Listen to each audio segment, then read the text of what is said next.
नमस्कार, आप देख रहे हैं जेटीएन न्यूज़ इंडिया और पूरे झारखंड के अंदर एक सनसनी है। एक युवा चेहरा जब रैली करते हैं तो क्या धनबाद, क्या बोकारो, क्या दुमका, क्या रांची, क्या कोल्हान का एरिया, सभी रैलियों में समान भीड़। और ये क्षमता अभी झारखंड के जो स्थापित राजनेता है उनके अंदर भी कम दिखाई देती है।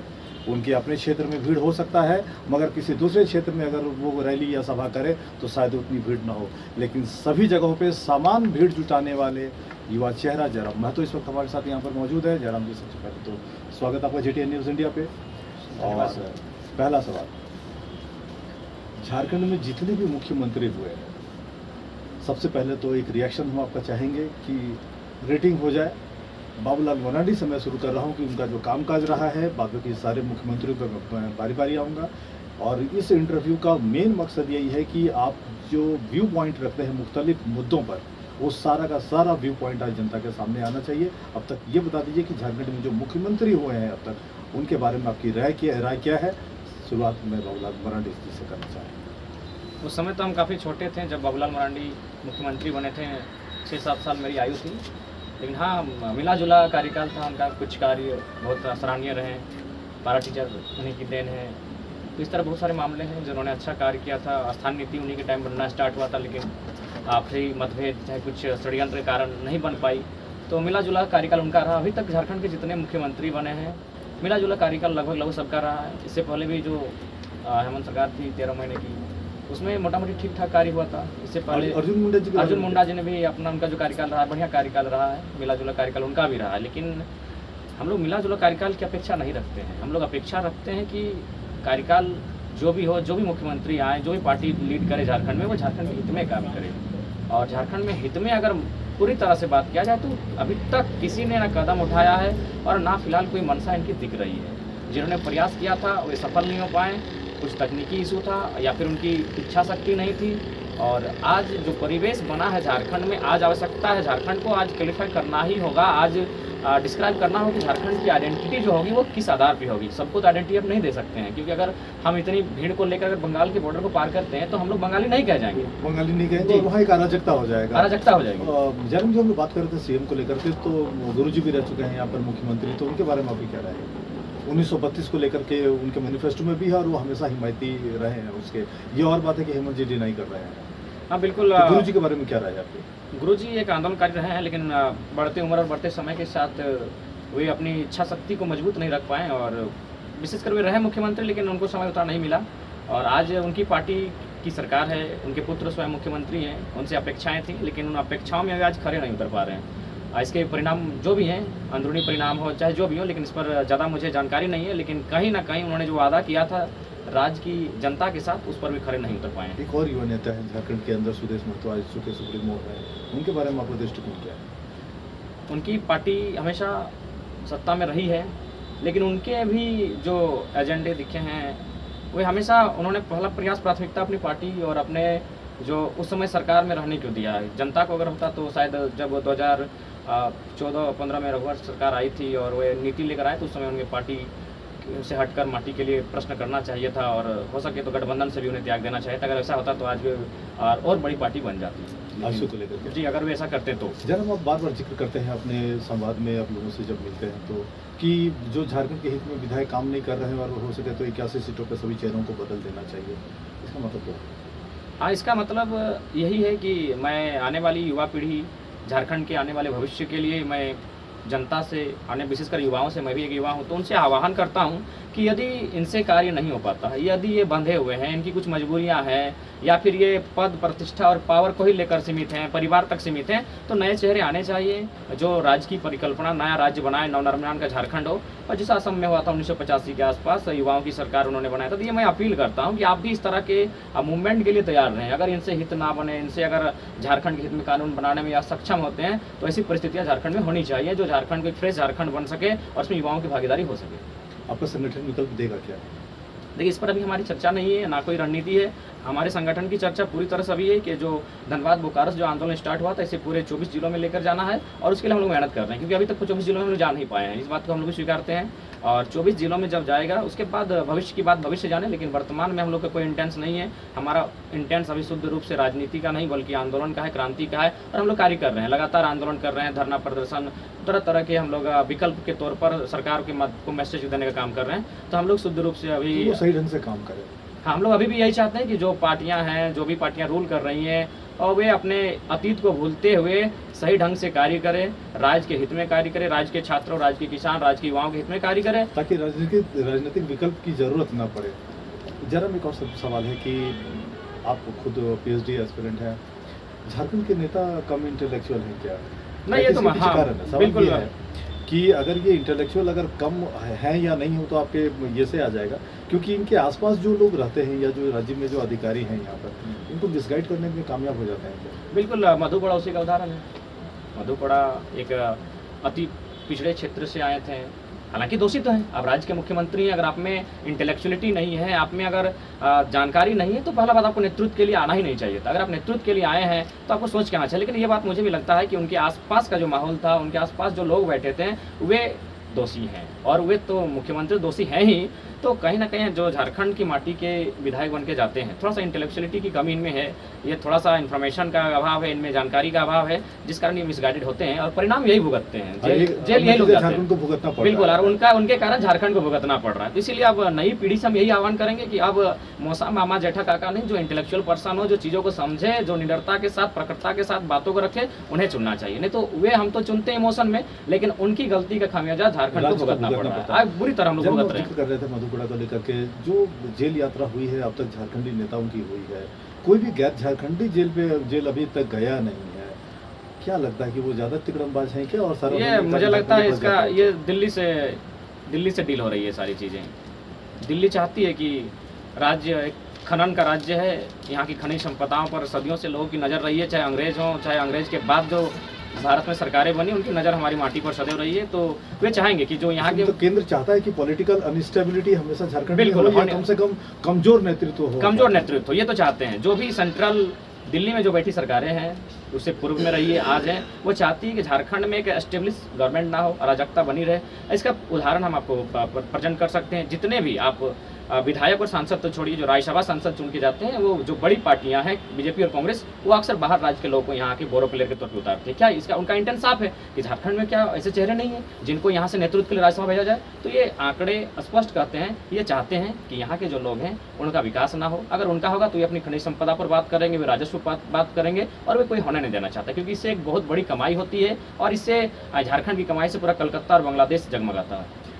जब झारखंड के जो एस्टेब्लिश पॉलिटिशियन है, कहा जाता है कि बात या तो वो आपको अपने में मिला लेंगे या फिर आपको पॉलिटिकली वो डैमेज करेंगे। तो कहीं असुरक्षा का भाव भी है क्या आपके अंदर?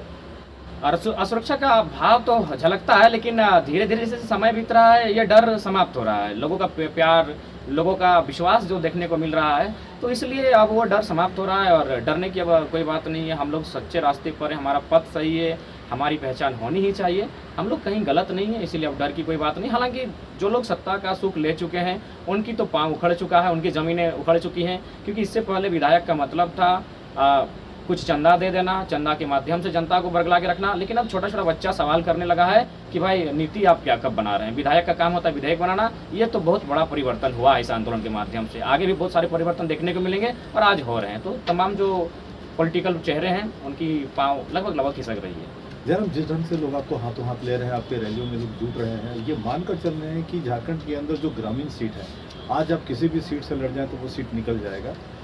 आपकी परफॉर्मेंस, जो आपकी टीम की जो परफॉर्मेंस है, अगर मैं ये काल्पनिक सवाल ले रहा हूँ कि अगर 2024 में अगर आपका टीम अगर चुनाव लड़ता है, आप जीत जाएंगे, लेकिन टीम का परफॉर्मेंस अगर अच्छा नहीं हुआ, तो आप कौन सी पॉलिटिकल पार्टी है जिसके ज़्यादा करीब पाते हैं खुद को?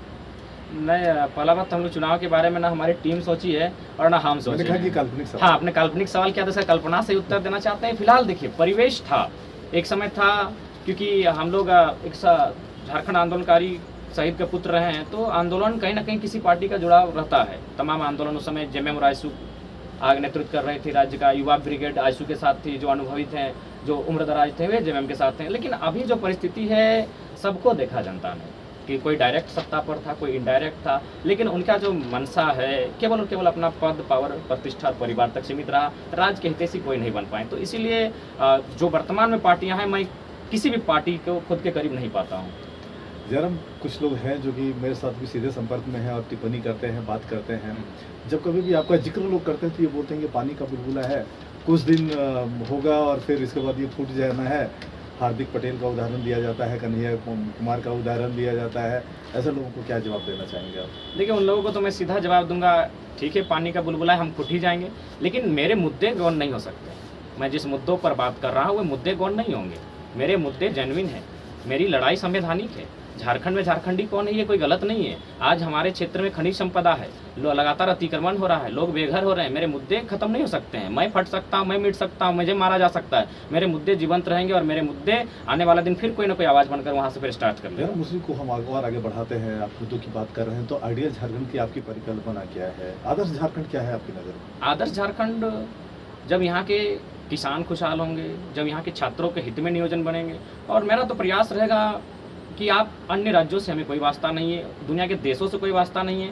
राज्य के लिए एक औसत एक वैकेंसी क्रिएट की जाए, चाहे सरकारी हो या निजी सेक्टरों में, जहाँ कम से कम 20 से 25 हज़ार एक छात्र को, जो पढ़ने वाले छात्र को जब वो वैकेंसी के लिए जाए, जब वो जॉब के लिए जाए, उसे सुनिश्चित होना चाहिए। एक संतोषजनक जीवन वो प्राप्त कर सकता है। तो उसके लिए हम 70-80 हज़ार के पेमेंट पर नहीं जाएंगे, 1 लाख के पेमेंट पर नहीं जाएंगे।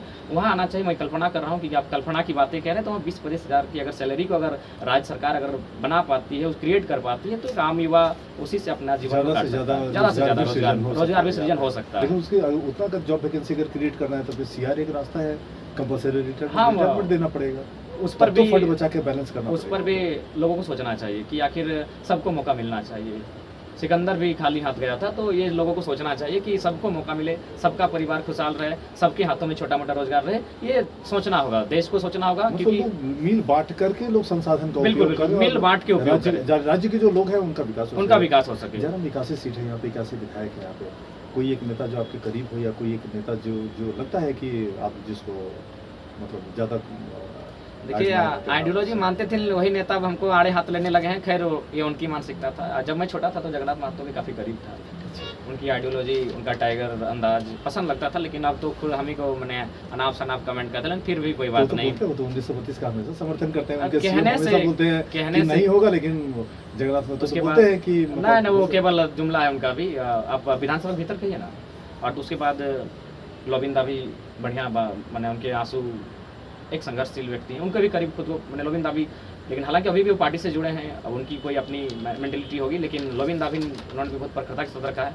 डॉक्टर लंबोदर महतो, भले आप उनके पार्टी को कह सकते हैं कि आप सत्ता में रहे, लेकिन उस समय वे विधायक नहीं थे। तो वे एक PhD स्कॉलर हैं, वे बातों को बहुत अच्छा से रखते हैं।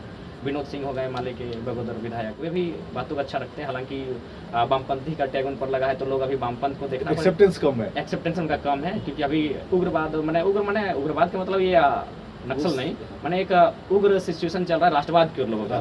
तो वैसे में वामपंथ के लोग थोड़ा फीके पड़ जाते हैं, लेकिन अगर कहा जाए तो एज ए लीडर, वे भी ठीक ठाक है। तो 4-5 विधायक हैं जो झारखंड के लिए ठीक ठाक लगते हैं, लेकिन फिलहाल अब चाहेंगे कि रिफॉर्म जब झारखंड का हो तो नए चेहरे ही दिखें। झारखंड में जब कभी भी हम लोग जिक्र करते हैं तो करप्शन अब एक बड़ा मुद्दा हो गया। अब जेल यात्राएं भी हो रही हैं।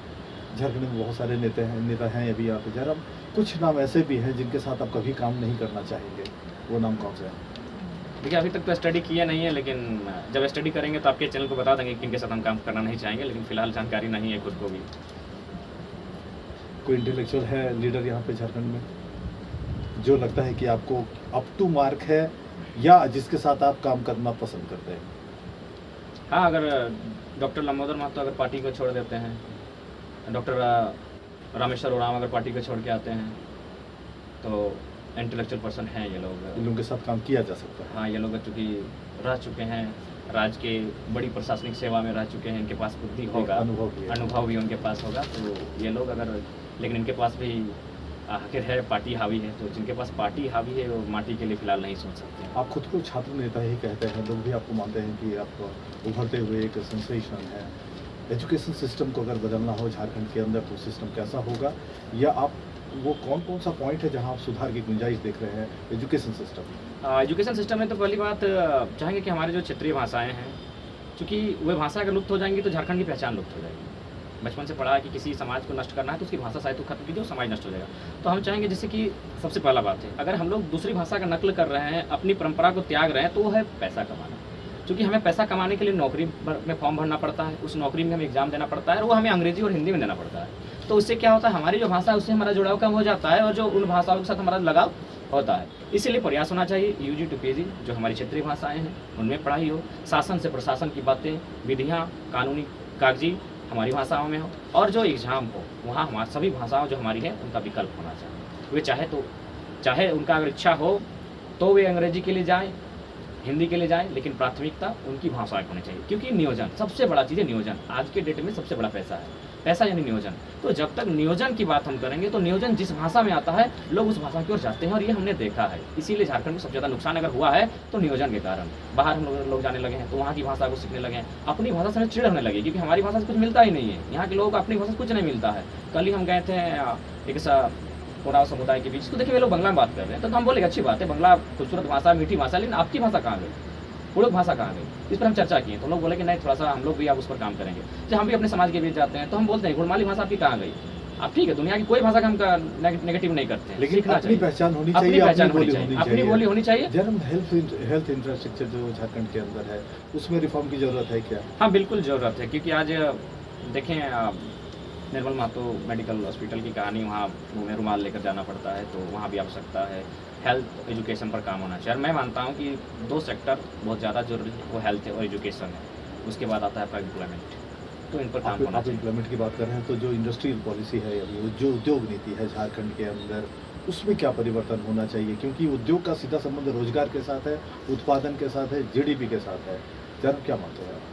देखिए, उद्योग नीति होनी चाहिए, और उद्योग नीति नहीं होने के कारण और मजबूती से लागू नहीं होने के कारण आज बहुत नुकसान हो रहा है झारखंड राज्य को। और पहली बात, आज चूँकि झारखंड एक खनन क्षेत्र है, बहुत भारी संख्या से यहाँ खनन होता है, उसका भी एक विजन होना चाहिए, उसका एक प्लानिंग होना चाहिए। अभी देखिए आपको मैं, चूँकि मैं बार बार कहता हूँ कि मैं एक लीडर नहीं, एक फिलोसोफर हूँ, मैं भविष्य को थोड़ा सा मैं अपने अनुसार, हो सके मैं भी कल्पना ही कर रहा हूँ, मैं भी रियलिटी नहीं हूँ।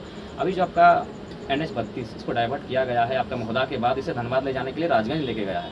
यानी इधर बीच का जो रोड आपका हो गया महोदा के बाद, जो गांव आते हैं धनबाद तक, जिसमें केंदुआ करके, उसके बाद इधर पुटकी, कपूरिया, वो क्षेत्र मुझे पूर्ण विश्वास है रोड को डाइवर्ट करने का मकसद है। उन क्षेत्रों में कोयला है, उन क्षेत्रों को उजाड़ा जाएगा। ठीक है, उजड़ेगा, मानते हैं आप तो उजाड़ेंगे ही, लेकिन आपके पास प्लानिंग क्या है? उन गाँवों को जो रैयत उनको कहाँ लेके जाएंगे? क्या प्लान बी आपका क्या है? मैं कल्पना कर रहा हूँ, लेकिन मैं उस क्षेत्र के लोगों को संदेश दूंगा जहाँ से रोड आज डाइवर्ट हुआ। ये मेरी इमेज है, मुझे किसी ने बताया नहीं, ये मेरा दिल कहता है, मेरा दिमाग कहता है, मेरा रिसर्च कहता है। उस रोड को डाइवर्ट करने का मकसद यही है कि वहाँ जो महोदा के आसपास के जो गांव हैं, 10-12 गांव जो बागमारा से सटे गांव हैं, वो निश्चय ही आने वाले दिन में संकट का सामना करेंगे। क्यों करेंगे? क्योंकि वहाँ कोयला है। प्रश्न ये है कि सरकार, आपने तो रूट रोड डाइवर्ट किया, लाखों रुपए का, अरबों का सड़क बना दिया, लेकिन उनके लिए क्या प्लानिंग है जो गाँव में? जब हम राजनीति करने के लिए पैसा चाहिए तो इसके लिए जो फंडिंग है वो कहाँ से होता है? क्योंकि कारण है इसके पीछे। कारण ये है कि स्कॉर्पियो मेंटेन करना, साथियों के साथ आपको घूमना पड़ता है, जहाँ कहीं भी आप रैली करते हैं वहाँ के भी खर्चे हैं, तो कैसे मेंटेन होता है ये? सर, राजनीति करने के लिए पैसा चाहिए, क्रांति करने के लिए पैसा नहीं चाहिए। क्रांति एकाएक होती है। जहाँ तक सवाल रहा फंडिंग का, ऐसा कोई बात नहीं है। आप तो मेरे साथ बबुला गए हैं, बिजुलिया गए हैं, आप एक बार वहीं लोगों से पूछते हैं कि क्या मामला है, वे लोग बता देते हैं। कोई 10, कोई 20, 50 करके चंदा देता है गांव वाला कि वो हम लोग भी इस आंदोलन को हमारे इधर भी लेके आइए, खासकर उस बच्चा को जरूर लाइए, वो अच्छा बताता है। तो इस तरह लोगों में एक प्रेम है। और बाकी बात, अगर आप स्कॉर्पियो करते हो, मेरा एक दोस्त है, अब 2-4 दोस्त हमारे भी सक्षम है, हम लोग PhD कर रहे हैं, यानी मेरे कुछ दोस्त सर्विस जरूर करते होंगे, तो वे लोग आप चाहेंगे तो जिस दिन बोलेगा हम पेपर के साथ गाड़ी का सारा डिटेल्स आपको दे देंगे। जन्म कोई औद्योगिक घराना या कोई नेता है जो आप फंड करता है? नहीं, कोई नहीं, सब जनता है। और मेरे जो फ्रेंड सर्किल में, और मेरे फ्रेंड सर्किल क्या, हम लोग तो यूथ हैं, ज़्यादातर मेरे दोस्त लोग बाहर खटते हैं, कुछ प्राइवेट कंपनियों में हैं, 10,000, 15,000, 20,000 का सैलरी है, लेकिन उनके अंदर भी झारखंड के प्रति, माटी के प्रति प्रेम है। वे लोग 100-50 इस तरह कभी कभार अपने सहयोग करते हैं, इसी तरह का एक चंदा स्वरूप, आंदोलन चलता है। कुछ लोगों का व्यू पॉइंट ये है कि अभी चुनाव में 2.5 साल अभी समय है, तब तक ये जो युवा वर्ग है वो थक जाएगा, अपनी बातों से चूक जाएगा, और जो एस्टैब्लिश पॉलिटिशियन है वो इसका इंतजार कर रहे हैं। क्या कहेंगे ऐसे लोगों को आप? नहीं, ऐसी बात नहीं है। झारखंड 21 साल बाद जागा है, 21 साल का युवा झारखंड है। ये ना थकेगा, ना झुकेगा, ना रुकेगा, ये निरंतर आगे बढ़ेगा। जरा हम बार बार बात करते हैं डबल वोटर आई कार्ड को लेकर, डबल आइडेंटिटी को लेकर जी, जी, जी। के आप बिहार के लोगों को बार बार आप टारगेट बिहार करते के लोगों को हैं, नहीं, इतनी हम नाराजगी क्यों है? नहीं, कुछ लोग तो 50 साल से ज्यादा छोड़ करके यहाँ बस गए हैं, पहला 50 साल से यही है। पहला बात, हम एक राज्य की बात नहीं करते कभी। अगर कोई किसी ने कहा बिहार तो गलत बात है, हम कभी बिहार का हम वो सम्मान लोग तो ये करते मान हैं। कर चलते हैं, अब वे जब अगर कभी भी जयराम बोलते हैं इसका तो बिहार मतलब के बारे में बात स्पष्ट है करते कि हैं। वे लोग दोषी हैं, यानी वे गलत तरीके से, अवैध तरीके से यहाँ के लोग अधिकार छीन रहे हैं। अगर बिहार के लोग मुझे आड़े हाथ ले रहे हैं, इसका मतलब है वे लोग अवैध तरीके से यहाँ बसने का काम किए होंगे। पहला बात, हम तो तमाम उन राज्यों को कहते हैं जो मेरी सीमा में है, झारखंड राज्य की सीमा में सटे तमाम राज्यों से कह रहे हैं वे अतिक्रमण करते हैं। आप डबल वोटर आईडी की बात करें, यहाँ ये इंसान का 7-7 जगह वोटर आईडी है। कौन है ये नाम अब हम लोग कैसे कहेंगे, 7 जगह अलग अलग नाम है इनका, लेकिन फोटो एक फोटो एक ही लगा हुआ है। कहाँ का वोटर है ये सब? ये बोकारो का ही है। ये मेरे लिए भी बहुत बड़ा आश्चर्य है, पता नहीं आपने रिसर्च किया ऐसे और बहुत सारे, मैं इस टीम हमारी इंटरव्यू लगी में मैं है। ये दिखा भी देता हूँ कि ये एक सिंगल एक व्यक्ति है जिसका 7 वोटर आई जी, कार्ड 7 जगह है और एड्रेस भी सातों है। वोटर आई कार्ड का जो नंबर है वो अलग अलग है। अलग-अलग मेरे लिए भी आश्चर्यजनक है। आश्चर्यजनक है। इस तरह की बातें झारखंड इसीलिए जरूरी है, लड़ाई इसीलिए जरूरी है क्योंकि झारखंड को लगातार हर विभाग से अतिक्रमण किया जा रहा है। हमारी लड़ाई किसी राज्य के व्यक्ति से नहीं। आप 50 साल की बात करें, बिल्कुल मैं बार बार कहता हूँ कि सरकार सर्वे करे। कुछ लोग अगर ऐसे हैं जो इसी भूभाग में रह गए हैं, यहाँ के सिवा उनका कहीं कुछ नहीं, उनको सर्वे करे और उनको झारखंडी होने का एक पहचान देने के लिए। लेकिन हाँ, उन्हें यहाँ की भाषा, यहाँ की परंपरा, यहाँ की संस्कृति उसे स्वीकार करना होगा। नहीं तो फिर आने वाले दिन जब आपकी संख्या बढ़ती जाएगी, आपस में अराजकता होगी। तो जैसे हमारे लोग गुजरात गए, वो गुजराती का खाना खाते हैं, गुजराती पहनते हैं, गुजराती बोलने लग गए हैं। तमिलनाडु गए और हम इंडियन नोने पाने करने लगे हैं। इसका मतलब वहाँ की चीज़ों को नहीं स्वीकार अडॉप्ट कर रहे हैं, वो चीज़ों वही को करना ही होगा adopt आपको। कर रहे हैं। अगर आपको शांति रहना है, शांतिपूर्ण वातावरण में, तो आप जहाँ जाते हैं वहाँ की चीज़ों को स्वीकारना होगा। आप VS नैपल को उदाहरण देना चाहेंगे, वे नोबेल विजेता हैं, इसीलिए उदाहरण काम करेगा। वे जब हिंदुस्तान में थे, उनका परिवार एक ब्राह्मण समुदाय से था, ब्राह्मण लोग आस्था है पूजा पाठ पे, लेकिन जब वहाँ गए वे नास्तिक बन गए। त्रिनाथ जब वे जाते हैं तो वही इंसान नास्तिक बन जाता है। उसके बाद उसे पूजा पाठ जैसी चीज़ों से चिढ़ होने लगती है। ये स्वयं वे लिखते हैं अपनी कथाओं में। तो इसका मतलब है जिस कल्चर में जाते हैं उस कल्चर में ढल जाते हैं। तो ठीक उसी प्रकार यदि कोई लोग यहाँ 50 साल से रहते हैं, वे लोग यहाँ की भाषा, यहाँ की परंपरा, यहाँ की संस्कृति, यहाँ के रहन सहन, यहाँ खान पान को स्वीकारें, विवाद खत्म हो जाएगा, उनमें हमें अपनात्व का भाव जाएगा, अपनापन दिखने लगेगा। तो जब अपनापन दिखेगा तो हम भी उसके समर्थन में खड़े हो जाएंगे। चलो, आप उग्र क्षेत्रवाद के समर्थक हैं क्या? क्या कि कुछ लोग ये कहते हैं कि आप जब कभी भी बात करते हैं तो सिर्फ झारखंडी की बात करते हैं, तो उग्र क्षेत्रवाद क्या आपका सपना है? नहीं, आप उग्र मैं चाहता हूँ, इसके पीछे मकसद क्या है? मेरा मकसद देखिए, मैं तो बार बार यही कहता हूँ 75-25, 80-20, 85-15, मैं तो संविधान आप फार्मूला देते हैं? बिल्कुल हम फार्मूला देते हैं। बिल्कुल हम चाहेंगे एक सिर्फ क्षेत्रवाद, कोई उग्र क्षेत्रवाद नहीं, क्षेत्रवाद के आधार पर झारखंड का गठन ही हुआ था तो झारखंड की पहचान बनी रहे, क्योंकि कहीं ना कहीं फ्यूचर संकट लगता है। बहुत सारे उदाहरण हमारे सामने हैं, आप देख सकते हैं। जाति आवासीय की मैं बात करना चाहूँगा। उनका एक साथी हैं जिनका मुंगेर जिला से भी, और आपका ये देख सकते हैं सरायकेला में उनका जाति बना हुआ है, आप देख सकते हैं। हम लोग भी स्टडी कर रहे हैं, हमारी मतलब उसी व्यक्ति का मुंगेर में भी बना हुआ है और सरायकेला में। इस तरह तो इस बेईमानी को स्वीकार करना इसको स्वीकार नहीं करेंगे, इसको स्वीकार करना कोई भी चाहेगा, इसको स्वीकार नहीं हो पाएगा। और एक मामला सामने आया है कि आज नियोजन नीति क्यों जरूरी है। आप देख सकते हैं, हमारी एक बहन है कुमारी दीप प्रेरणा, वो हजारीबाग से संबंध रखती हैं। नियोजन नीति झारखंड के हित में क्यों जरूरी है, किस प्रकार यहाँ नौकरी कंफर्म होने के बाद बाहर के लोगों को नौकरी बेचा जा रहा है, ये देख सकते हैं। पेपर कटिंग है। कुमारी दीप प्रेरणा जो हजारीबाग की हैं, BC 1 में आती हैं, वो BC 1 में आती हैं। अंतिम समय तक जो सीट था उनके दावे में था कि ये सीट मेरा है, लेकिन तभी BC 2 की एक लड़की को, BC 1 को नहीं, अगर BC 1 को भी देता तो चले ऊंच नीच होता, रिप्लेसमेंट वहां नहीं हुआ है। BC 2 को BC 1 में कैटेगरी ही बदल दिया गया है। तो इतना अन्याय पूरे संसार में कहीं नहीं हो रहा होगा। इसीलिए आज झारखंड को लड़ने की आवश्यकता है, अपनी पहचान को बनाने की आवश्यकता है। और मजे की बात, यहाँ स्पष्ट लिखा है कि सुधार में जगन्नाथ महतो मंत्री, विधायक मथुरा प्रसाद महतो, जयप्रकाश भाई पटेल विधायक, अमित कुमार यादव भाजपा विधायक दल के नेता बाबूलाल मरांडी, उनके लेटर हेड में जाया गया है, लेकिन अभी तक JPSC में जू नहीं, कोई सुनवाई नहीं। JPSC को लेकर के जरा हम लोग बार बार जिक्र करते हैं कि JPSC में भ्रष्टाचार है। कोई भी JPSC का एग्जाम ऐसा नहीं है जो कि विवादों से परे है। बिल्कुल। तो आपको लगता है कि जो बोर्ड में है वहाँ पर वो सारे फसाद के जड़ हैं वो सब? जी, बोर्ड के लोग सारे फसाद के जड़ हैं। उनकी मेंटलिटी कहीं ना कहीं झारखंड के हितैषी नहीं है। कोई ऐसा JPSC नहीं है। अरे जो अभी भी जॉब में है उनको भी डर है कि कब क्या नया फरमान जारी हो जाए।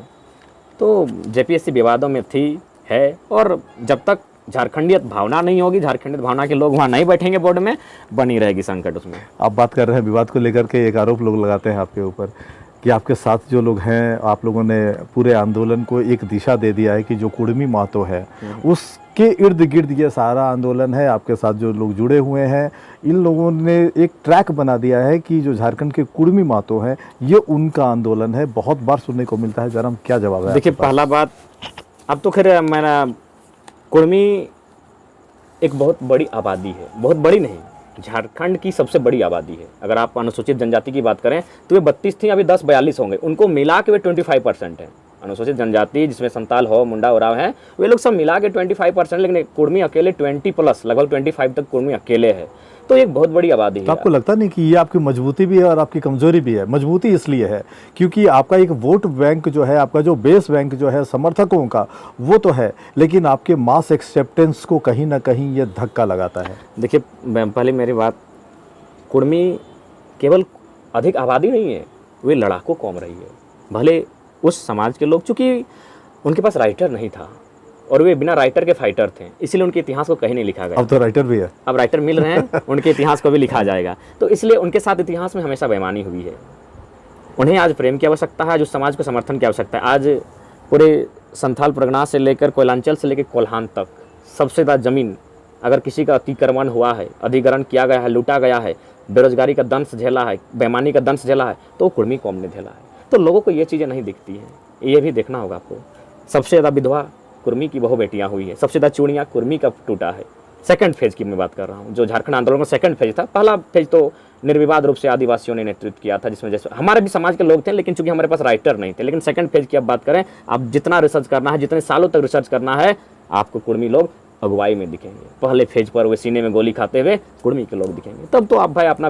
एक चीज़ और भी है कि मान लीजिए अगर ये पूरे जो कुर्मी और महतो वाला जो ये सारा समीकरण है, इसके अलावा अगर जब तक आदिवासियों का समर्थन ना हो, जो दूसरे और मूलवासी हैं अगर उनका समर्थन अगर ना हो, तो कोई भी राजनीतिक विकल्प देना संभव होगा क्या झारखंड में? क्योंकि आप मौजूदा जो राजनीतिक विकल्प जो व्यवस्था है उससे आप आक्रोशित हैं, उससे आप नाराज हैं, तो विकल्प देने के लिए तो बड़ा फार्मूला बनाना पड़ेगा। और जब वो फार्मूला बनाएंगे तो बिना दूसरे जो मूलवासी हैं और जो आदिवासी हैं उनके बिना संभव नहीं है।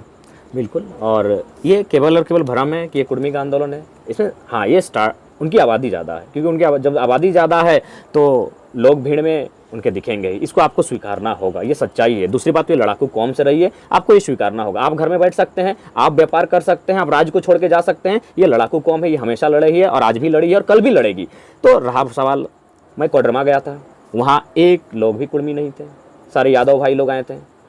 मैं कोल्हान में गया, खैर कोल्हान में भी कुर्मियों की आबादी बहुत ज़्यादा है। हालांकि एक वीडियो में मैंने पता नहीं 2 घंटा के भाषण के बाद कुछ ऐसा बयान किया, 18 सेकंड में लोग ट्रोल कर रहे हैं, उनको बचाएंगे भाई, ऐसा बात नहीं है, क्षमा चाहेंगे अगर आपको ऐसा ठेस पहुंचा तो वहाँ हो समाज के लोग भी आए उस मंच पे, कुर्मी लोग तो थे ही, हो समाज के लोग आए, उनका समर्थन रहा। और लगभग जो मैं कोल्हान की सभाएँ करके आया हूँ 25 to 30% अन्य समाज के लोग इसमें थे। इस चीज़ को स्वीकारना होगा। साथी हैं आपके तीरथनाथ आकाश, गीताश्री उरांव, अमित महतो? नहीं, वो लोग साथी नहीं, तीरथनाथ को कह सकते हैं साथी है। मतलब लोग नाराज हैं कि आप उनको तवज्जो नहीं देते हैं या वो खुद को सेकंड लाइन में मान रहे हैं, ये क्या चक्कर है, क्यों नाराज हैं लोग? पहली बात, इसकी हमको कोई जानकारी नहीं है। पहला बात तो गीता दी, अमित दादा, उनका हम सम्मान करते हैं, लेकिन ये बात आपको मानना होगा, ये आंदोलन धनबाद बोकारो से स्टार्ट हुआ था। इस आंदोलन का नेतृत्व युवाओं ने किया था। भाई आपको युवाओं को स्वीकारना होगा, यूथ को स्वीकारना होगा, जिन्होंने खाना पीना त्यागा, जिन्होंने अपना पढ़ाई लिखाई त्यागा, गांव-गांव गए, लोगों को जगाएं, मुद्दों को अवगत कराएं, तो उनको इसमें नेतृत्व करता स्वीकारना होगा। उनका ये कहना है कि आपके पास एक बड़ी टीम है, आपने पूरे आंदोलन को एक अलग दिशा दे दिया है, और जो उनका जो मेन जो भाषा का जो लड़ाई था वहाँ से निकाल के खतियान की तरफ आप लेकर के चले गए, कहीं ना कहीं उनको साइड लाइन किया गया। देखिए, हम तो पहले ही बोलें, अगर आप भाषा की बात करते हैं तो ये आंदोलन आपका धनबाद और बोकारो में सीमित रह जाता, क्योंकि भाषा का विवाद धनबाद बोकारो में था। तो अगर हमको गिरिडीह जाना था, गिरिडीह ने स्पष्ट कहा कि अगर आप खतियान लेके आएंगे तो आपका मेरे जिले में स्वागत है, नहीं तो फिर राम राम, आप अपने धनबाद बोकारो में रहिए।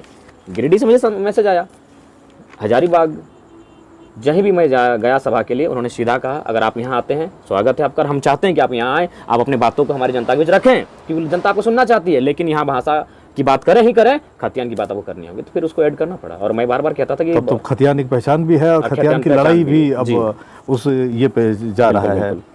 जरा हम लोग मानते हैं कि आप धनबाद में रैली करते हैं, बोकारो में करते हैं, रांची है, दुमका है, संथाल परगना है, कोल्हान है, कहीं भी आप रैली करते हैं, समान रूप से भीड़ जुटता है। कुछ पुराने नेता भी हैं दूसरे राजनीतिक दलों से, लोग जानना चाहते हैं कि आपका मैनेजमेंट कैसा है, वो टीम कौन सी है जो सब जगह एक जैसा भीड़ जुटाने में कामयाब रहती है। जैसे कि कोई अगर कहता है कि आपका वहाँ आना है, तो हम लोग इस प्लानिंग कहते हैं कम से कम सोशल साइट्स का नहीं है, कम से कम गाँव तक जाइए, लोगों को बताइए और मुद्दों को बताइए कि ये हमारे मुद्दे जेन्युइन है कि नहीं। तो उसके बाद पहला बात है कि हम एक पॉलिटिकल फेस नहीं है, हम किसी रईस का बेटा नहीं है, एक गांव गरीब किसान का बेटा है, तो उनको लगता है कि वो हमारी तरह है, उनके साथ मेरा ये जुड़ाव है। अगर कोई लीडर आता है तो वो लगता है ये तो अरबपति है भाई, उससे मेरा क्या कनेक्शन है, लेकिन वे जानते हैं कि हम उनकी तरह हैं, बल्कि उनसे भी मेरा जो पारिवारिक बैकग्राउंड है बहुत निम्न है, कमजोर है। कभी आप आए मेरे घर का आप अपने और अपनों की बात कर रहे हैं, जरा मुझे वाइंड अप करना है, मैं आखिरी सवाल ले रहा हूँ। आपका जो व्यक्तिगत जीवन है और आपके जो घर के जो लोग हैं, जरा बताइए उनके बारे में कि घर में कौन कौन है और कैसे क्या। घर में दादी है, उनकी आयु लगभग अभी 95 वर्ष के आसपास है, उन्हें वृद्धा पेंशन मिलता है। और माँ है, माँ को झारखंड आंदोलनकारी का पेंशन, पिताजी झारखंड आंदोलन में शहीद हैं। और चाचा हैं जिनकी जन्म से दोनों आंखें नहीं हैं, तो उन्हें विकलांग पेंशन मिलता है। मैं हूँ और एक छोटा भाई है, 5 परिवार है और मेरे सदस्य हैं। और पिताजी का देहांत उस समय हुआ था जब मेरी आयु लगभग 1.25 साल थी, याद नहीं उनके बारे में, बस लोग बताते हैं। विनोद बाबू कॉमरेड डेके राय उनके काफ़ी करीब थे, उनसे आंदोलन से भी जुड़े रहे थे। हाँ। जब कभी मैं मंचों पर आपसे मिला हूँ तो वहाँ की जो स्थिति होती थी वो काफ़ी मतलब इस ढंग की स्थिति होती थी कि बात करना बड़ा मुश्किल होता था मंचों पर। पहली बार आप आए हैं JTN के स्टूडियो में और आपने इतनी लंबी बातचीत की है। आपके जो भी सपने हैं और जो भी झारखंड को लेकर के आपके विज़न है, मैं शुभकामनाएं देता हूं आपको अपने चैनल की तरफ से कि वो कामयाब हो। और आपने वक्त निकाला है बात करने के लिए, आपका बहुत बहुत धन्यवाद। जी धन्यवाद आपका, और मैं भी आपके चैनल का आभार, आपने प्रमुखता के साथ। और ये आंदोलन झारखंडी का आंदोलन है, किसी कौम, किसी जाति, किसी व्यक्ति का नहीं है। जब झारखंड का आंदोलन जब अलग के लिए स्टार्ट हुआ तो लोगों ने पहले कहा कि आदिवासियों का आंदोलन है, फिर जब कुर्मियों की एंट्री हुई तो लगा कि ये मांझी महतो का आंदोलन है, फिर जब विनोद बाबू, कॉमरेड डेके राय, शिबू सोरेन के प्रयास से ये झारखंड का आंदोलन है। तो निश्चिंत रहिए, एक दिन फिर लोग कहेंगे ये समस्त झारखंड का आंदोलन है। अगर कुछ लाभ होता है तो व्यक्तिगत को, किसी को नहीं, बिल्कुल होगा, तो झारखंड को होगा। तो ये दिग्भ्रमित करने का प्रयास है। हमको भी इंतजार रहेगा उस दिन का। और आपको बहुत बहुत शुभकामनाएं। धन्यवाद आपको, आपने वक्त। धन्यवाद आपके चैनल का, आपकी तमाम टीम का, आपका भी विशेष धन्यवाद। सुना आपने, युवा चेहरा झारखंड के जयराम महतो इस वक्त यहाँ मौजूद हैं JTN के स्टूडियो में। बहुत इत्मीनान से सभी सवालों का इन्होंने जवाब दिया है। अगली बार एक और कार्यक्रम, और तब तक के लिए नमस्कार।